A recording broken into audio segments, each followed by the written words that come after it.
guys! So we are learning about the Atlantic slave trade today. We have a video. This is a pretty serious topic. So it's going to be pretty somber because we're talking about human lives and a dark time in history when humans were treated like animals. And so we're just going to be a little bit somber about it today. Okay, so watch the video and define the vocabulary words. Here's our short video. I'm going to play it.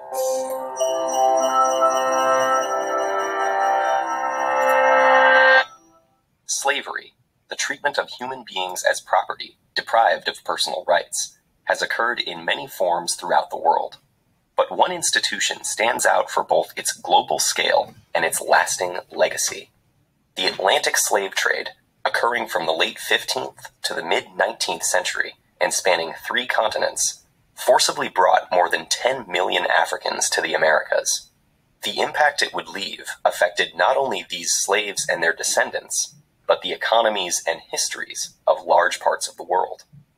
There had been centuries of contact between Europe and Africa via the Mediterranean, but the Atlantic slave trade began in the late 1400s with Portuguese colonies in West Africa and Spanish settlement of the Americas shortly after.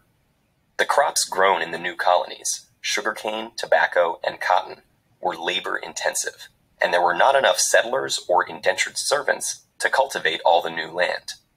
American natives were enslaved, but many died from new diseases, while others effectively resisted.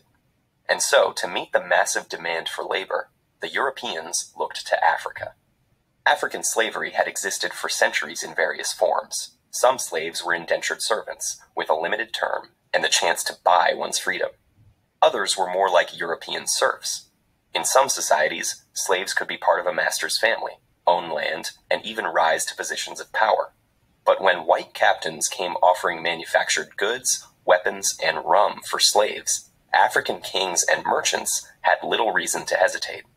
They viewed the people they sold not as fellow Africans, but criminals, debtors, or prisoners of war from rival tribes. By selling them, kings enriched their own realms and strengthened them against neighboring enemies. African kingdoms prospered from the slave trade, but meeting the Europeans' massive demand created intense competition. Slavery replaced other criminal sentences, and capturing slaves became a motivation for war rather than its result. To defend themselves from slave raids, neighboring kingdoms needed European firearms, which they also bought with slaves.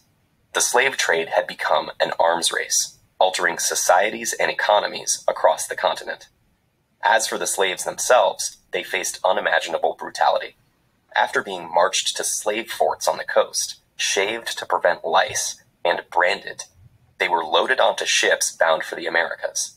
About 20% of them would never see land again. Most captains of the day were tight packers, cramming as many men as possible below deck. While the lack of sanitation caused many to die of disease, and others were thrown overboard for being sick or as discipline, the captains ensured their profits by cutting off slaves' ears as proof of purchase.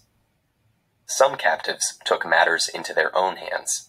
Many inland Africans had never seen whites before and thought them to be cannibals, constantly taking people away and returning for more. Afraid of being eaten, or just to avoid further suffering, they committed suicide or starved themselves, believing that in death their souls would return home. Those who survived were completely dehumanized, treated as mere cargo. Women and children were kept above deck and abused by the crew, while the men were made to perform dances in order to keep them exercised and curb rebellion. What happened to those Africans who reached the New World, and how the legacy of slavery still affects their descendants today, is fairly well known. But what is not often discussed is the effect that the Atlantic slave trade had on Africa's future. Not only did the continent lose tens of millions of its able-bodied population, but because most of the slaves taken were men, the long-term demographic effect was even greater. When the slave trade was finally outlawed in the Americas and Europe, the African kingdoms whose economies it had come to dominate collapsed, leaving them open to conquest and colonization. and the increased competition and influx of European weapons fueled warfare and instability that continues to this day. The Atlantic slave trade also contributed to the development of racist ideology.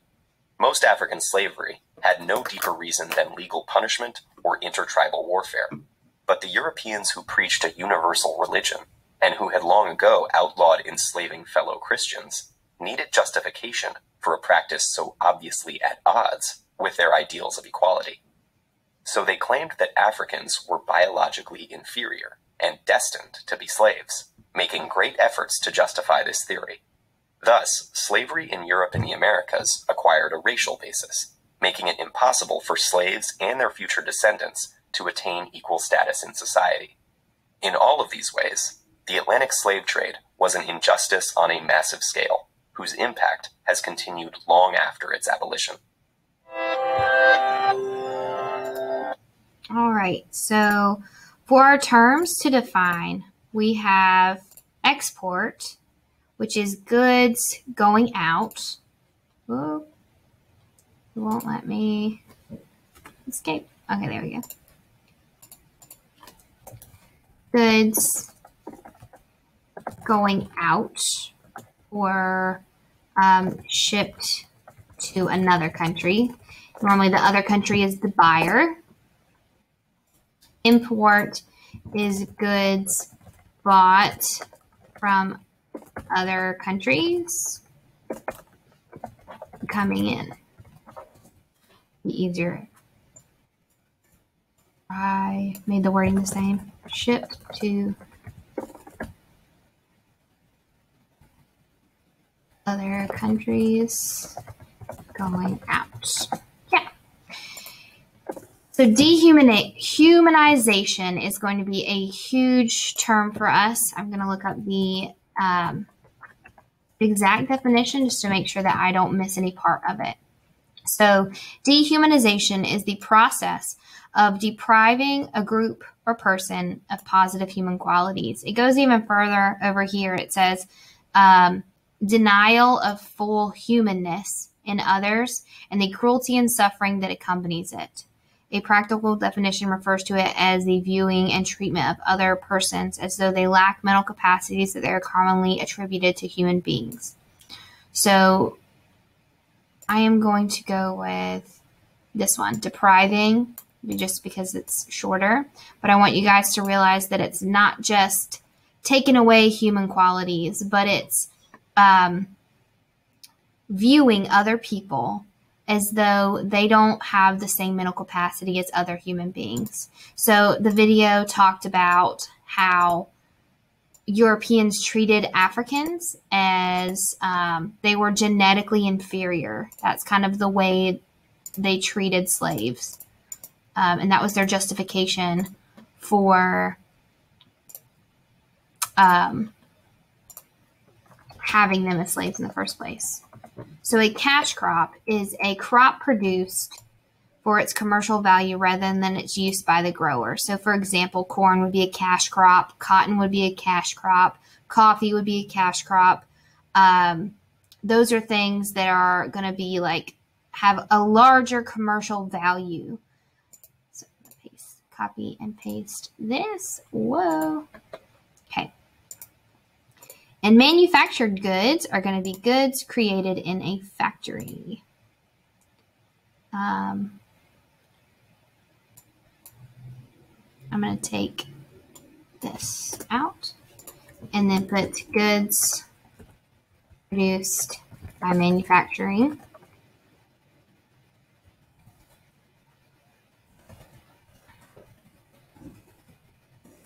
Whoa, I can't spell factory setting. Awesome. Okay. So the next activity, we're going to go over these questions that the video highlighted. So it said, what crops were grown in the Americas that were labor intensive that helped lead to the slave trade?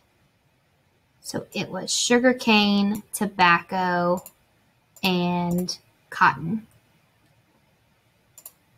Tribalism in Africa led to intense competition and warfare amongst the tribes. Prisoners were sold into slavery in exchange for manufactured goods, weapons, and rum. Which of these were most valuable to the tribes that they wanted to expand their power? Oh, this was one that I got wrong. So this answer is weapons. I went back to the video and double checked. They were talking about it was an arms race and they needed to have as many weapons as they could to protect themselves. Once Africans boarded the slave ships to the Americas, what percentage did not survive the 6 to 8 week voyage? I'm going to go back to the video and double check. So it is 20%. So when the Atlantic slave trade was outlawed in 1807, what started happening to tribal kingdoms that gained power and influence during the trade's existence? Fell apart, leaving them vulnerable to European conquest in the 1800s? Yes. All right. So now, that's the end of task 3. Great job. Bye.